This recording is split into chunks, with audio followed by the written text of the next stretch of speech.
The second half of the British Columbia Football Conference season is officially here, and of course, that means we're inching ever closer to the best time of the year, playoffs.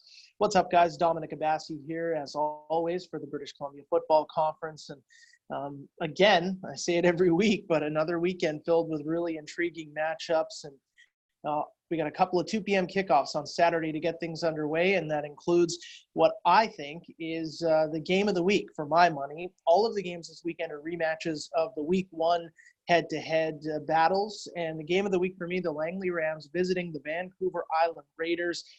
I think we're going to learn a lot about this game, a lot about the teams from this game.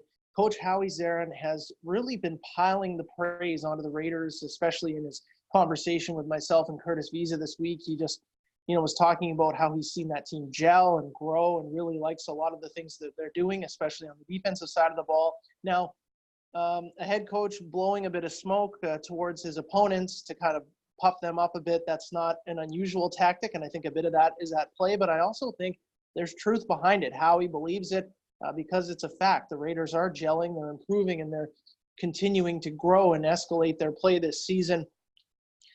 My biggest takeaway is how far have the Raiders come? That's what we will, I think, have a chance to learn from this game. One of those classic cliche measuring stick games. Are we as good as one of the top teams in Canada? How far have we really come? I think we'll hopefully find some answers to that this weekend.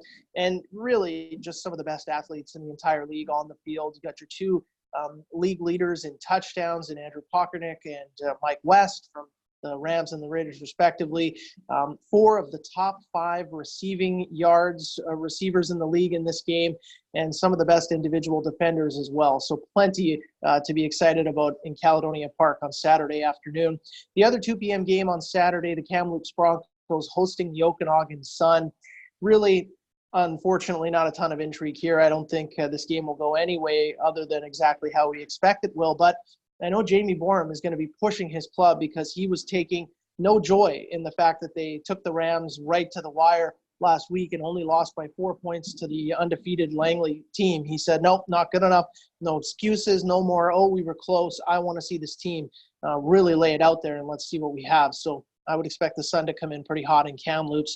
Final game of the weekend, Sunday afternoon, 1 o'clock start, West Hill Stadium on the West Shore in Victoria. The Rebels home to the Valley Huskers. And I think we've got a good idea of what the Rebels are about right now. And, of course, we can continue to chart how they are progressing through the season. But I'm really interested to see what the Valley Huskers bring out. Almost all the head coaches picked the Valley Huskers record as one of the biggest surprises and unexpected things that has happened in the first half of the season. For them to go 1-4, I don't think anybody was predicting that to happen. And Bob Reese said this week, roster changes are happening. Some guys are going home because they came out here with intentions or reputations or resumes that have not lived up. And it's time to have some really tough conversations. And I know those did happen in Chilliwack this week. So you got a team with some roster changes coming in, and I'm sure their coaches have had some pretty harsh and real conversations with them. So how do they react? I'm really interested to see what the Huskers are going to bring for this second half of the regular season. Of course, if you can't make it out to the games, bcfctv.com to watch the live streaming of all of the action, and continue to follow us on social media on Facebook and Twitter for lots of fantastic content as we move into the second half of this season. For the BCFC, I'm DOMINIC Abassi.